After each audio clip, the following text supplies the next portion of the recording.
Euzubillahimineşşeytanirracim. Bismillahirrahmanirrahim. Elhamdülillahi Rabbil alemin. Ve salatu ve selamu ala Resulina Muhammedin ve ala alihi ve ashabihi ecma'in. Kıymetli arkadaşlar, abiler, ben doçent doktor Kasım Takım. Harran Üniversitesi'nde biyokimya hocasıyım. Bizim İstanbul'da bir yaratılış kongresi vardı. O münasebetle buradayız. Gelmişken de sizlerle birlikte olalım dedik. Ders olarak itikat konusuyla ilgili aslında yolda gelirken şekillendi ders. Baktım bir soru gelmiş, böyle bir genç çok muzdar bir duruma düşmüş. Bilimsel bir konuda yeni bir şey görmüş ve onun itikadına ters geldiğini düşündüğü için soru soruyor. İşte Kur'an-ı Kerim'de bir ayet var. Ve min kulli şeyin halakna zevceyni ile başlayan, böyle devam eden her şeyin çift yaratıldığına dair bir ayet var. Bu ayetin sanki muhalifine bir bilimsel bir keşif olmuş gibi bir şey görmüş, fark etmiş. Çifti olmayan, sadece dişi olan bir canlı türü herhalde keşfedilmiş. Hocam nasıl olacak? Şimdi nasıl açıklayacağız? Şüpheye düştüm, imanım gidiyor filan. Demek ki bu konularda bir altyapı eksikliği var yani öncelikle. Üstad bu konuya çok hakikaten iyi çalışmış yani şu 13. lemada. Öncelikle bunun kuramsal bir cevabı var yani. Böyle durumlarda ne yapmak gerekiyor? Her zaman böyle şeylerle insan karşılaşabilir ki karşılaşıyor. Böyle bir durum için çok güzel bir cevabı var. Onu okuyacağız inşallah. Bismillahirrahmanirrahim. Şeytanın bu desisesine benzer diğer bir desise ile insanın selameti fikrini ifsad ediyor. Hakaik-i imaniyeye karşı sıhhat muhakemeyi bozuyor. Hakaik-i imaniye, iman hakikatlerine karşı muhakemenin sıhhatini bozuyor. Muhakeme sıhhatli olması lazım. Her düşünmek doğru düşünmek değildir. Ya ben böyle düşündüm, aklıma böyle geldi, böyle bir şey çıkarttım, böyle bir çıkarımda bulundum. Yani her düşünce sıhhatli olmayabilir. Peki sıhhatli düşünce nasıl olur? Sıhhatli düşünce Kur'an ve sünnet çerçevesi içerisinde ise sıhhatlidir. Kur'an ve sünnetin çerçevesini aşan düşünceler sıhhatli değildir. Çok parlak görünebilir ama kesinlikle sıhhatli değildir. Nitekim o insanların zamanla amellerinin de bozulduğu görülüyor. Çerçevesi, Kur'an ve sünnet dairesi içerisinde olmayan hiçbir muhakemenin amele faydası olmaz. Sıhhat-i muhakemeyi bozuyor ve istikameti fikriyeyi ihlal ediyor. Fikirdeki istikameti ihlal ediyor, bozuyor. Şöyle ki, bir hakikat-i imaniyeye dair yüzer delail-i ispatiyenin hükmünü nefyine delalet eden bir emareyle kırmak ister. Bir iman hakikatine dair 100 tane delil var ama öyle olmayabiliri de gösteren bir tane emare, işaret o anda çıkıyor. Hani az önce başlarken söylediğim o kardeşimizin, ya işte Kur'an-ı Kerim'de böyle bir ayet var. Şimdi bilimde böyle bir keşif yapılmış. Hatta o yazıyı yazan diyor ki, bak işte diyor Kur'an-ı Kerim'in bir sürü hatalarla dolu diyor, haşa. Kur'an-ı Kerim'in şu anda ispat edilmiş hem sosyal meselelerde hem de bu bilimsel meselelerde yüzlerce ayetleri var. Onların hiçbirisini görmüyor. Sadece şu anda anlaşılmamış veya onların anlamadığı bir meseleye takılıyor. Neden buna takılmaması gerektiğini çok güzel açıklıyor. Ona örnekler de vereceğim, yani nasıl Kur'an-ı Kerim'in ayetleri böyle ispat edilmiş çalışmalarla, onların örneğini de vereceğim. Ama önce bu şeyi alalım, hani muhakemenin sahti için burada taktik verecek. Bu taktiği alalım önce. Halbuki kaide-i mukarreredir ki, yani kesinleşmiş bir kanundur ki ve süreklilik arz eder bu. Bir ispat edici çok nefyedicilere tereccüh ediyor. Bir tane ispat eden çok yalanlayan, hayır o yoktur diyenlere tereccüh ediyor. Yani bir kişi bir konuda ya bak bu bulunmuş, ispat edildi, aha bu delili derse 1 milyon kişi reddetse hiç sorun değil. Çünkü bir kısım şey buradan geliyor. Diyor ki ya diyor bütün bilim insanları diyor böyle söylüyor. Yani bütün bilim insanları öyle söylemiyor bir. Diyelim ki %99'u öyle söylüyor ama %1'i diyor ki hayır öyle değil böyle. Böyle diyen, şimdi üstadın yine kullandığı çok güzel mantık kuralları var. Diyor ki varlık ispat edilir, yokluk ispat edilemez. Ayetül Kübra'nın başında. Varlık ispat edilebilir ama yokluk ispat edilemez. Siz örnek veriyor deseniz ki işte yeryüzünde Hindistan cevizi vardır diyen bir tane örneğini, numunesini göstermekle ispat edebilir ama yeryüzünde Hindistan cevizi yoktur diyen bütün yeryüzünü taraması lazım. Hele böyle iman gibi çok geniş, bütün kainatı ihata eden meselelerde yokluk ispat edilemez. Diyor ki işte melekler yoktur diyor, haşa. Yani nereden biliyorsun? Bir kere bütün zamanları, bütün mekanları görmen lazım bir. İkincisi bütün boyutları görmen lazım. Şimdi biz kimya dersinde ışık tayfını anlatırken görünür bölgeyi anlatıyoruz öğrencilere. Görünür bölge çok az. 10 üzeri 14'lük bir geniş bir görme spektrumu var. Biz onun sadece 360'lık birimini görüyoruz. 10 üzeri 14 ne demek düşünün. Katrilyonda biri görüyoruz. Yani görünür bölge, hani kızılötesi mor ötesi diye ayrılıyor ya. O aralık çok küçük aslında. Kızılötesi ile mor ötesi çok daha büyük. Sen mesela zaten şu gözle onun dışını göremiyorsun bile. Yani gördüğümüz katrilyonda bir, yani fiziksel olarak yani o spektrumda gördüğümüz çok küçük bir alan. Katrilyonda biri ancak görüyorsun. Sen bu kadarcık bir gözle nasıl yok diyebiliyorsun? Belki de senin o görmediğin o öbür işte UV ışınların ötesindeki bir şeyde, görünür bölgede. Hepsini araştırdın mı? Yok. Belki de onun altındaki bölgede görünürlükleri araştırdın mı? Yok. Ya bugün bunu görmüyor olman onun olmamasına delil değil. O yüzden yani mantıkta çok geçerli bir kaydedir bu. Yokluk ispat edilemez. Bu yoktur diyen onu ispat edemez. Çünkü bütün boyutlarıyla, bütün zamanlarda ve bütün mekanı ihata edecek şekilde araştırması lazım. Şimdi melaikeyi böyle araştırabilecek bir şeyimiz var mı şu anda? Ne öyle bir cihazımız var,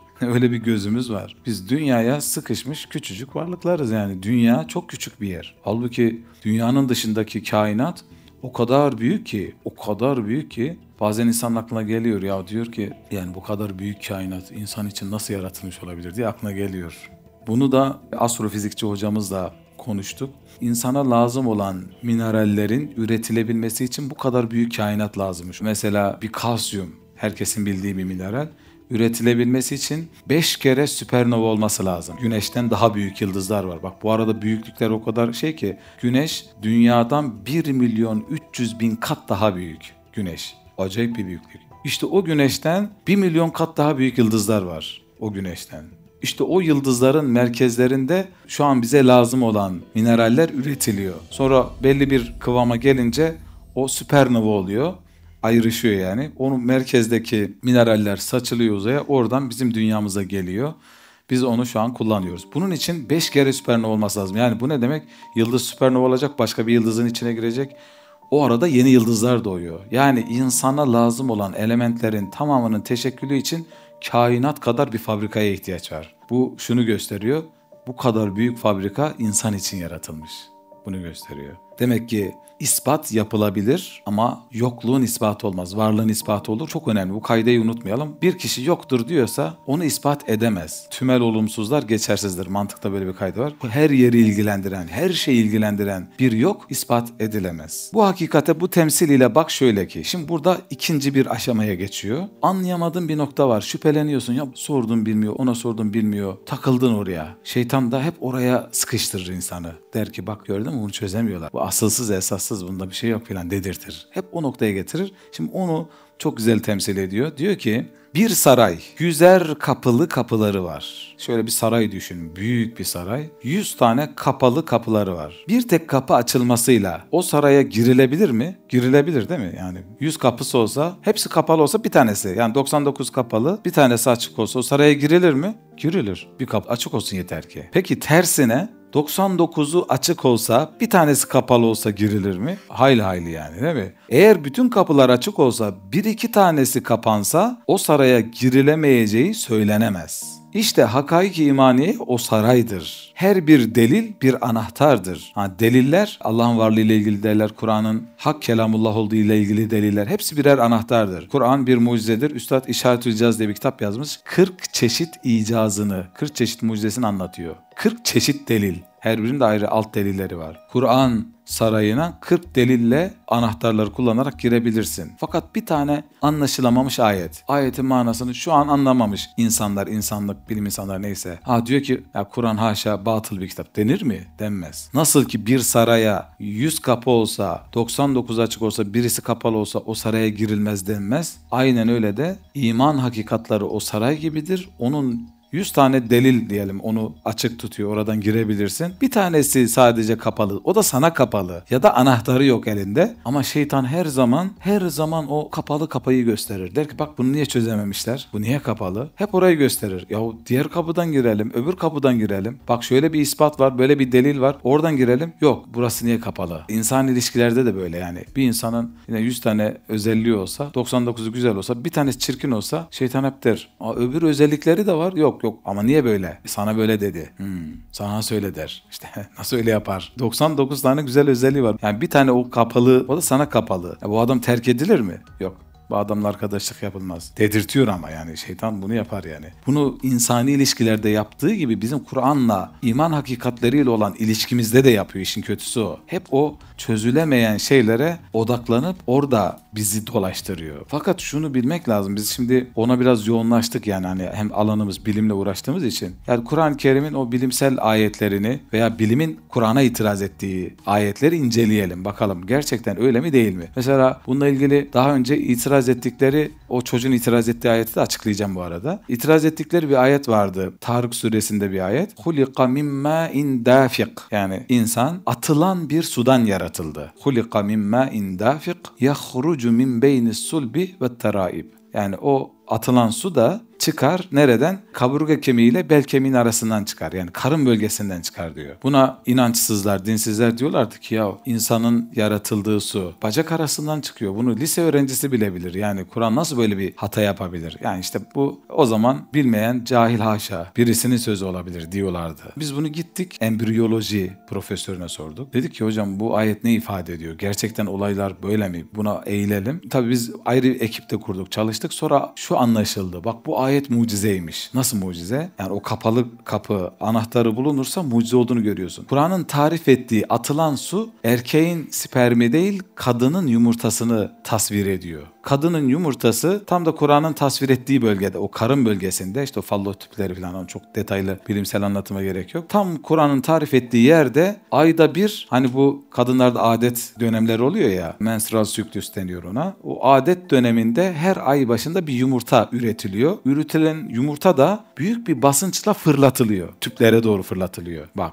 Peki bu ne zaman keşfedildi? Ultrason teknolojisi anlaşılınca fark edildi. Yani ultrasonla bakınca işte mikroskopla yani elektron mikroskoplarıyla ancak o zaman fark edilmiş. Yani Kur'an'dan en az 1350 sene sonra keşfedilmiş bu olay. Kur'an ne zaman söylüyor? Ta o ilk geldiği dönem işte 6. 7. yüzyıl. Hulika min ma'in dafik yahrucu, bak çıktığı yeri tarif ediyor, bir de atıldığını söylüyor. Ya bunu yani hani normalde Kur'an bir beşer kelamı olsa, bir beşer insan sözü olsa o zaman ne derdi? İşte biz insanı atılan sudan yarattık. O atılan su da bacak arasından çıkıyor, öyle değil mi? Herkes onu öyle biliyor zaten. İnsanların algısına göre bir söylem yapardı eğer bir insan söylemiş olsaydı. Bak insanların da algısının tersine bir şey söylüyor. Bu da gösteriyor ki o yumurtayı kim yaratıyorsa bu sözü o söylüyor. Yani o yumurtayı yaratandan başkasının sözü olamaz bu söz. Aldı mı sana bir delil? Tamam, itiraz edebilir misin buna? Yok. Yeter bu. Mesela tek bir delil, dedik ya saraya bir kapı olsa oradan girersin yani. Bitti, tamam, Kur'an mucizeymiş. Bu kadar delil yeter adama. Şimdi bu yetmiyor tabii yani, nefis şeytan boş durmuyor. Şeytan hep diyor ki bak şu ayet de var diyor. O niye kapalı diyor. Şimdi itiraz ettikleri çok ayetler var. Mesela başka bir ayet. Onların itiraz ettikleri. Ben lisede bunu gördüm. Şimdi liseye genç gidip konferans yapıyoruz. İstanbul'da da yaptık. Bu 2 gün içinde 27 okula gittik. Gençlere böyle iman hakikatlerini anlatmak için. Şimdi gittim, dedim ki gençler din ve bilim arasındaki ilişkiyi nasıl görüyorsunuz? Bir fen lisesinde. Çocuk dedi ki hocam dedi bence dedi bu ikisi çatışır birbiriyle. Kur'an'da dedi bilime aykırı ayetler var. Mesela dedim bir örnek verebilir misin? Dedik işte bilim diyor ki dağlar hareket eder. Kur'an da diyor dağların sabit olduğunu söylüyor. Allah Allah dedim. Kur'an dağların sabit olduğunu nereden duydun dedim. Dedi ki hocam işte dağları kazık olarak yarattım diyor ya, o sabit olduğunu göstermiyor mu? Dedim ki bak olayı yanlış anlamışsın. Bir kere tam tersini söylüyor Kur'an-ı Kerim. Baktığınızda dağları sabit görürsünüz. Halbuki dağlar bulutların geçtiği gibi geçip giderler, hareket ederler diyor. Bir kere öyle değil. Bu bir. İkincisi kazık olarak söylemesinin ayrı nedenleri var. Onu da gittik jeoloji profesörüne sorduk. Yurt dışında doktorasını yapmış, İngiltere'de çalışan bir hocaya sorduk.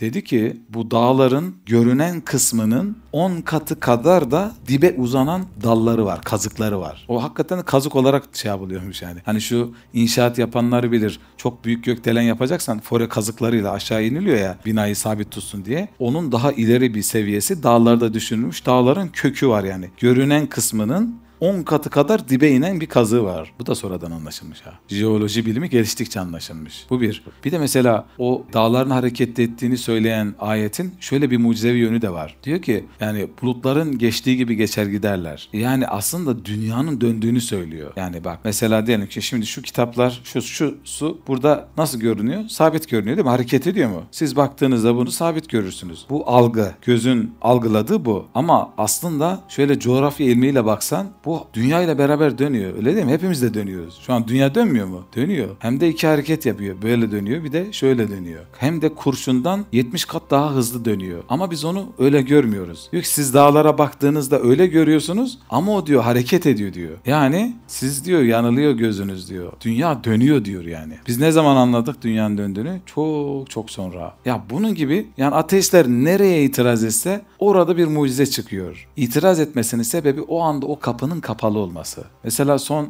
dönemde yine bir şey yaptık, video içeriği, bu demirin indirilmesiyle ilgili, onu söylemiştim. Demir mesela 4 kere indirilmiş. Demir işte güneşte oluşabilecek bir element değil, mutlaka dışarıda güneşten çok daha büyük yıldızlarda yaratılıyor. Onların süpernova olmasıyla dünyaya indiriliyor. Hem de 4 kere. Onun tabii detaylarını anlatmayacağım. Dersimizin konusu bu değil. Yani nereye itiraz etseler orada bir mucizelik görünüyor. Şimdi bu kardeşimiz de ben buraya gelirken bu mesajı atmıştı. Fark edemediği nokta şu. Mesela Allah her şeyi çift yarattım derken neyi kastediyor? Şimdi çift ne demek? Hemen biz çift deyince erkek dişi böyle algılıyoruz. Halbuki mesela o ayet o kadar geniş ki mesela Allah elektronları, o atom altı parçacıklar var ya, onları da çift yaratmış. Bak elektronlar böyle bir spinde biri yukarı bakıyor, biri aşağı bakıyor. İşte up quark deniyor, işte down quark. Biri bu tarafa dönüyor, biri bu tarafa dönüyor. Ters de dönüyor. Yani onlar da çift mesela. Bu da mesela bir çift yaratılma. Sıcak, soğuk, pozitif, negatif, değil mi? Büyük, küçük. Bunların hepsi bu çift içerisine giriyor. Antimadde bulundu mesela. Antimadde, karanlık madde. Maddenin bile antimaddesi var. Değil mi? Işık, karanlık. Her şeyi çift yarattım derken her canlıyı çift yarattım demiyor. Evet, canlılar da çift yaratılmış ama her kanunun istisnasının olması da kanundur. Her kanunun istisnasının olması da kanundur. Allah neden kanunlarına istisna yaratıyor? Genelde tek başlı yaratıyor ama bazen çift başlı çıkıyor, değil mi? Genelde 5 parmak ama bazen 6 parmak. Niye böyle oluyor? Bunlar da insanların ülfetini kırmak için. Çünkü insan zamanla alışıyor. Alışkanlık haline geliyor gördüğü şeyler. Bu zaten böyle olur diyorsun. Yani onu düzgün bir şekilde kontrol eden, sürekli takip eden bir yaratıcıdan gaflet ediyor insan. Allah bazen böyle şuzzat deniyor, onu Üstad 16. sözde çok detaylı anlatıyor. Şuzzat bunun için insan fark edebilsin diye, bu bir. İkincisi, Allah böyle yaratmak zorunda değil. Size rahmet olsun diye böyle yaratıyor. İstese sizi böyle yaratabilirdi. Örneklerini göstermek için. Allah mucibi bir zat değildir. Yani böyle yaratmak zorunda değil. İstediği gibi yaratır Allah. Örneklerini gösterir. Bak böyle de olabilir diyor. Örnek veriyor. O yüzden her kanunun istisnasının olması da kanundur. Allah'ın genel kanunu erkek ve dişiden yaratmak canlıları, ama bazen sadece dişiden de, işte sadece dişinin yumurtasından da hiç döllenmeden yaratabilir. Ki örneğini de gösteriyor Allah. Bu o ayetin tersine bir durum değil. Çünkü ayetin kapsamı çok geniş. Aynı buradaki mana gibi bak getiriyor şeytan, diyor ki bak diyor bu ne olacak şimdi diyor. Öyle bir dur, onu bir çalışırız yani. Şu anda anlamadık, doğru, ama yani çalışırsak çözeriz. Ben şimdiye kadar Kur'an'a gelen itirazlardan hiçbirisinin çözülmediğini görmedim. Hepsi çözülüyor. Sen o an anlamadığın için karanlık olabilir. Ben bunu tabii Kur'an üzerinden anlatıyorum ama Allah'ın varlığına ait, meleklere ait, ahirete ait, kadere ait, her meselede, bütün iman hakikatlarında bu aynen böyledir. Yani o an anlayamadığın, çözemediğin meseleden dolayı itikadına zarar verecek şeylerin içeriye girmesine izin verme. Şüphelenme hemen. Bir dakika de, bunun bir çözümü vardır. Şu an ben bilmiyor olmam onun öyle olduğunu göstermez. Yani gideriz, anahtarı kimde? Buluruz. Anahtar hani bende yoksa anahtarını alır açarız, yani ne olacak yani? Hayır, kapalı kalsa ne olacak yani? Bütün kapılar açık olsa ne olur yani, değil mi? Bir kapı yeter girmek için saraya. İman sarayına bir delil yeter girmek için. İşte hakaik-i imaniye o saraydır. Her bir delil bir anahtardır. İspat ediyor, kapıyı açıyor. Bir tek kapının kapalı kalmasıyla o hakaik-i imaniyeden vazgeçilmez ve inkar edilemez. Şeytan ise bazı esbaba binaen ya gaflet veya cehalet vasıtasıyla kapalı kalmış olan bir kapıyı gösterir, ispat edici bütün delilleri nazardan ıskat ediyor, yani düşürüyor. Sanki onlar hiç yokmuş gibi. İnsan aklına onu getirtmiyor. İşte bu saraya girilmez, belki saray değildir, İçinde bir şey yoktur der, kandırır şeytan. İşte ey şeytanın desiselerine müptela olan biçare insan.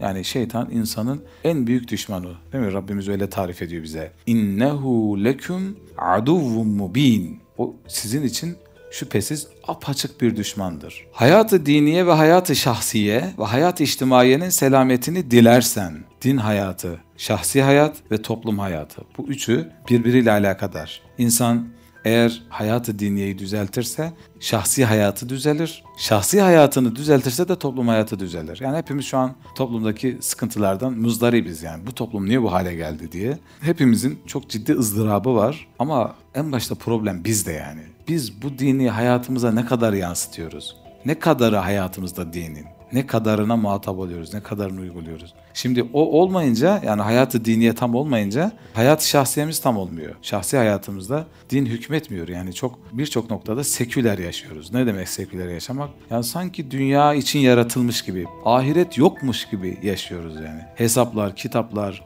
ilişkiler, alışverişler ahiret yokmuş gibi yapılıyor maalesef. Seküler bir tarz. O da toplum hayatını çürütüyor. Sosyal çürüme deniyor buna. Şu anda mesela içinde bulunduğumuz durum. İşte hem dini hayatın, hem şahsi hayatın, hem de içtimai, toplumsal hayatın selametini dilersen ve sıhhat-ı fikir, fikirde sıhhat, sağlıklı düşünce ve istikameti nazar, istikametli değerlendirme, bakma, görme, bakış açısı. Onun istikametli olması lazım. Bunu istiyor musun? İsterim. Selameti kalp.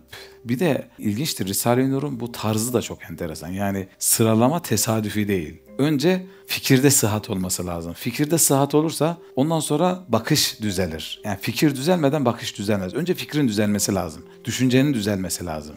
Takva önce düşüncede başlar. Yani gözde değil. İnsan önce kendini ikna etmesi lazım takvaya. Hani ya gözüme hakim olamıyorum, çok cazip, kendimi alamıyorum falan diyoruz ya. Gözüne hakim olabilmek için öncelikle ikna etmen lazım kendini. İkna etme yani. Önce fikri bir sıhhate ihtiyacımız var. O da mesela iman küfür muazerelerinin başında Risale-i Nur'un neden insanı günahlardan muhafaza etmede çok ciddi tesir olduğunu anlatırken diyor ki o günahın içerisindeki elemi hissettiriyor diyor. Günahın içindeki elemi, sevabın içindeki lezzeti, günahın içindeki elemi tattırıyor, hissettiriyor. Onu insana çok iyi anlattırıyor. Yani önce kafada bitiriyorsun olayı. Onun ne kadar pis ve insanın onurunu öyle bir yükseltiyor, yüceltiyor, şerefini öyle bir artırıyor ki yani fikrine. İnsan günaha tenezzül edemez bir hale geliyor. Bu konuda yani psikologlar da böyle tarif ediyor. Yani çocuklarınızı eğer diyor hatadan, günahtan muhafaza olmasını istiyorsanız onlarda onur kavramının gelişmesini sağlayın diyorlar. Onur kavramı gelişsin. O haysiyet, onur var ya, kendine yakıştıramazsın yani. Ya bu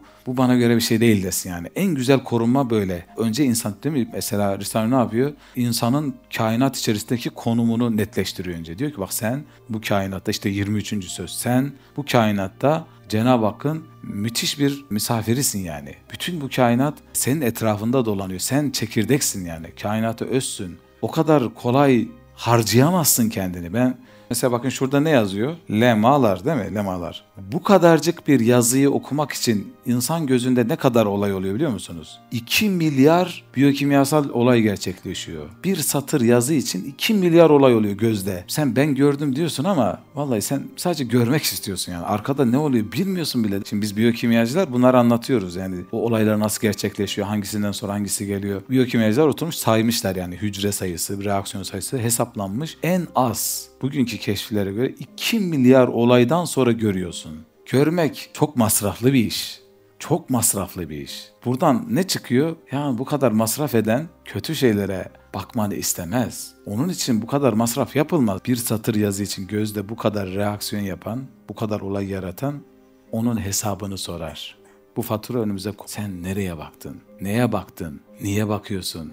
Hangi niyetle bakıyorsun? Çok ciddi bir masrafı var ha insanın. Öyle şey görünüyor. Biz mesela yaşıyoruz işte falan diyoruz ama acayip masraflı bir varlık ha insan. Yani Cenab-ı Hakk'ın hani hiçbir şey ona zor değil yani. Allah'a kolay da bir saniye yaşamak için insan vücudunda 150 katrilyon olay gerçekleşiyor. Biyokimyasal olay. 150 katrilyon. Bir saniye yaşamak için. Bak şu an bu sözü söyledim ya. İkinci defa söyledim, o oldu zaten. Hepimizde oldu. 150 katrilyon olay gerçekleşiyor. Haberimiz bile yok. Niye haberimiz yok biliyor musun? Çünkü işler yolunda gidiyor. Bir tanesi bozulsun, hemen hasta oluyorsun. Bütün hastalıklar bu reaksiyonların bozulmasıyla oluyor. Şimdi insanın vücuduna lazım olan malzeme çeşidi 600 bin. 600 bin çeşit malzeme kullanıyor insan. Bir tanesi eksik olduğunda eczaneden ilaç olarak alman lazım. Bazıları mesela SMA hastaların kullandığı şey var ya, değil mi? Ne kadar pahalı bir malzeme. En hafifinden hesaplasan desen ki bir ortalama 10 bin lira olsa çarpın 600 bini 10 binle. 6 milyar. 6 milyar her saniye tüketiyorsun. Şimdi bu kadar masraf yapan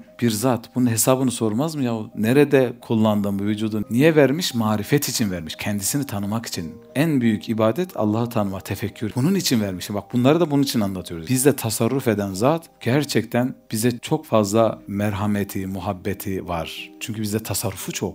Bize çok özel davranıyor. Dolayısıyla da basit olmaz. Bizim bu hayatımıza göre bu şey çok basit kaçıyor yani. O yüzden hayatı daha anlamlı hale getirmek lazım. İşte sıhhat-ı fikir. Bak bunu öğrendin ya, fikirde sıhhat, o zaman bu insan artık bakarken biraz daha dikkat etmeyi öğretebilir. İstikameti nazar, bakıştaki istikamet ve selameti kalp istersen. Ne yapacağım peki? Muhkemat-ı Kur'aniyenin mizanlarıyla, Kur'an'ın muhkem ayetleri var. Muhkemat-ı Kur'aniyenin mizanları, ölçüleriyle, onun mizanlarıyla ve sünnet-i seniyenin terazileriyle, ölçüleriyle ameller ve hatıratını tart ve Kur'an'ı ve sünnet-i seniyeyi daima rehber yap. Ve eûzu billahi mineşşeytanirracim de Cenab-ı Hakk'a ilticada bulun. Ki eğer şeytan size vesvese verirse o zaman festaiz billah.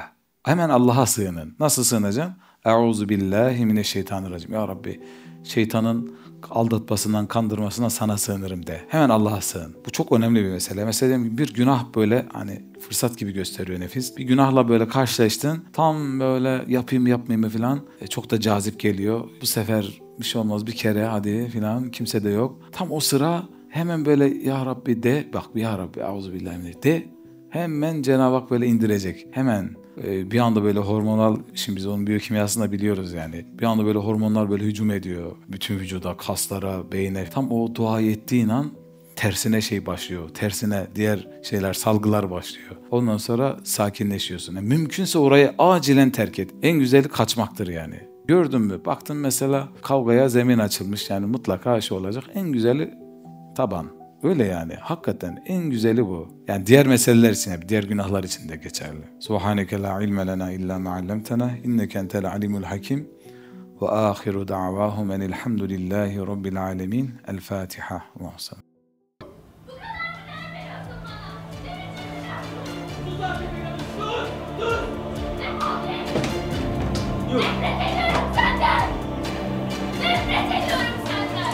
Bir daha yüzümü göremeyeceksin. Defol git.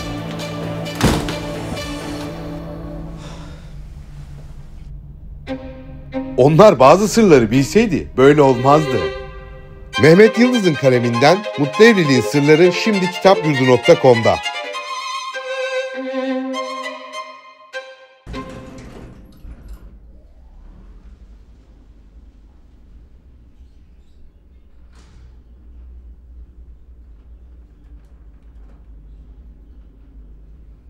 Siz de Hayalhanem'in yurt içi ve yurt dışı projelerine destek olmak için buradaki linke tıklayarak online bağışta bulunabilir veya aşağıdaki iletişim numaralarından bizlere ulaşabilirsiniz.